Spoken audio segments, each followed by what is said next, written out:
పరమేశ పుణ్యమేదో ఎరుగనైతినిరా.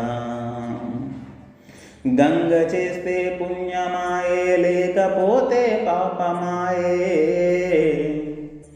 గంగ చేస్తే పుణ్యమాయే లేకపోతే పాపమాయే. మలినమైన మనసు ఉండి చేసి కూడా శాపమాయే. పాపమేదో నాకు తెలియదురా ఓ పరమేశ పుణ్యమేదో ఎరుగనైతినిరా. పాపమేదో నాకు తెలియదురా ఓ పరమేశ పుణ్యమేదో ఎరుగనైతినిరా. భూతమంటే పాపమాయే భూతనాథుడు పుణ్యమాయే. భూతమంటే పాపమాయే భూతనాథుడు పుణ్యమాయే. భూత ప్రేతాలన్నిటికీ దిక్కుమొక్కు నీవెనాయే. పాపం